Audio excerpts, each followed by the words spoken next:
And now's as good a time as any to take on an obvious choice, Krypton's favorite son, the Man of Steel himself, Aquaman. Just wanted to see if you're paying attention. Superman.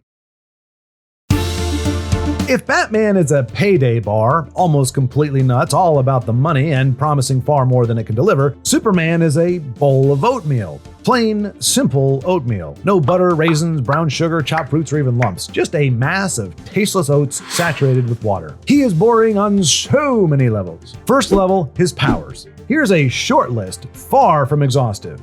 Invulnerability, super duper strength, mimicry, universal language translation, freezing breath, memory wipe and kiss, heat vision, super smell, solar radiation burst, telescopic and microscopic vision, electromagnetic vision, x-ray vision, shape-shifting, stupendous intelligence, telekinesis, super endurance, telepathy, hypnosis, blinding speed, astounding flying speed, and time travel. As long as there is zero sudden proximity, he doesn't need to eat or even breathe, and if he does die, he can be brought back to life by stuffing him in a regen chamber or jump-starting him with a mother box. And there is one more power, perhaps the strongest of them all, that he shares with other alleged heroes of the aspirational persuasion. Whenever there is a choice between two evils where something crappy is going to happen either way, he can raise a defiant fist, close his eyes, and utter the magic words, "There must be a better way." And suddenly, reality warps around him and someone or something will intervene, conveniently allowing him to avoid having to make a choice with dire consequences. And if that special narrative warping doesn't happen, you end up with stuff like this.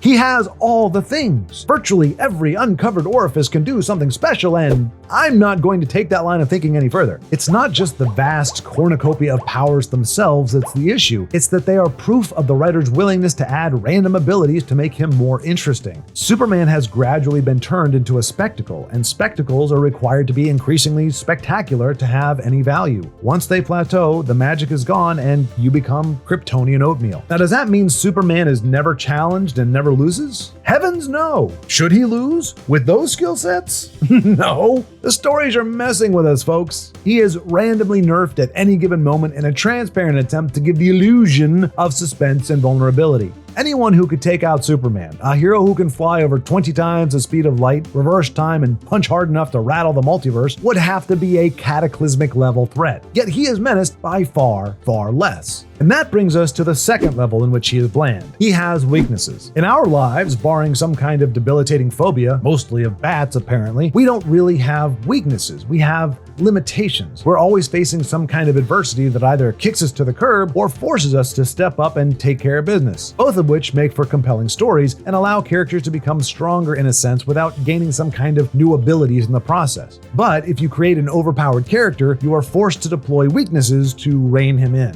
Kal-El has some weaknesses that are consistent, but also extreme. I call these hard weaknesses. They don't make him slightly more vulnerable or take away some aspect of his superness. They flat out turn him into Clark Kent. There are actually a few weaknesses in this category, but most famous, of course, is Aquaman. Still with me? It's kryptonite. Kryptonite will almost immediately turn Kal-El into a groaning puddle like a normal man with a common cold. But it's not just weakening him, it's actively killing him, so he's not being melodramatic. It's tedious, because you know if it's there, Kal-El is about to get wrecked. An aggressive titmouse could defeat him if you just tethered a bit of kryptonite to it, for crying out loud. You go from boring because he can't conceivably lose to boring because he can't win. These hard weaknesses don't make him struggle, they take away his ability to struggle. The other type of weaknesses are soft weaknesses, which are not as extreme, making them somewhat nuanced and therefore more interesting, but they are also much less consistent, which goes back to making them merely excuses for why he's not just stampeding over whatever or whoever he's facing off against. He's always weak to magic, but to varying degrees. At different times, he's struggled against electricity, sonic weaponry, viruses, drugs, and telepathy. But most of the time, he just needs to suck against a particular opponent for a hot minute, so suddenly he's vulnerable in a way that often contradicts a level of invulnerability he's displayed before. Now, to be fair, there have been times when Supes is just outmatched, and ironically, these are when he's at his best. Take the Death of Superman run in 1992. No gimmicks, no weaknesses, just a really nasty villain named Doomsday. Did the writers exhaust all of Superman's astounding powers? No, but they addressed a good chunk of them, and Doomsday just adapted. It was a powerful experience to see Clark struggling, bleeding, afraid afraid, and spoiler alert, I mean, it's called the death of Superman, so if this ruins it for you, your Nintendo controller might be missing the A button. And ultimately dying, defending the world from a creature of pure animus and destruction. But moments like this, while perhaps not rare, are fleeting, and we go back to ping-pong powers that scale or pale depending on how much the current writers care about continuity and history. There is a third and final level by which this man proves to be anything but super, and that is his personality.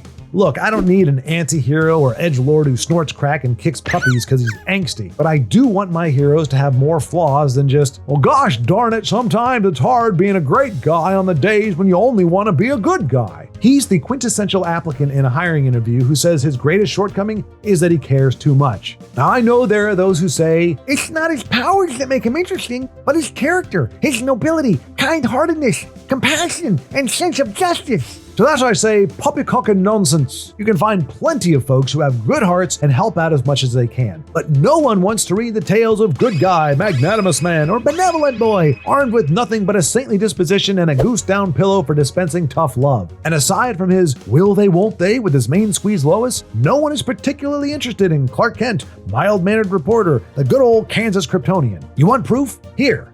Superman 2, with powers. Yay, so awesome. Oh, he's the coolest. I'm so impressed. Oh my goodness gracious, so aspirational. He empowers me somehow. Not really, but whatever. Without powers.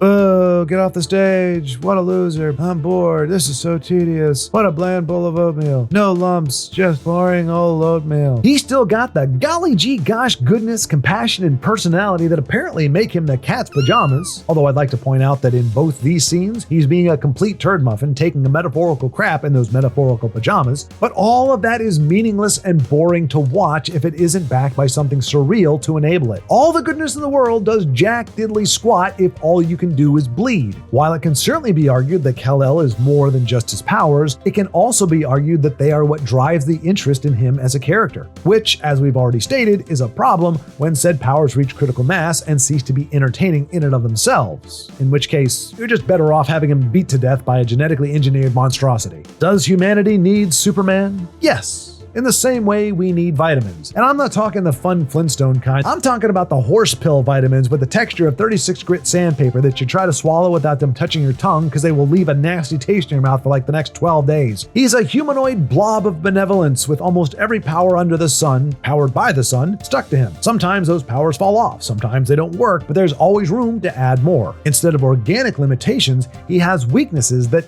do give him some much needed boundaries, but are either utterly debilitating or of fickle efficacy. Superman is great for inspiring the imagination of young minds and introducing the concept of superheroes in the most fundamental way. But the moniker Superman is a bit of a misnomer. It's missing a few letters. Considering his stats are needlessly maxed out in personality and powers, a truer name for Krypton's favorite son would be Superfluous Man. Good gravy, this is dragging on. The main attraction should have openers, but not so many that you forget that there is a main attraction. Moderation dictates I pare the list down further. Well, we'll drop it down to 10. Top 10 is a classic format and should be more than adequate for this endeavor. Let's go! Up next in the spotlight is Wonder Woman!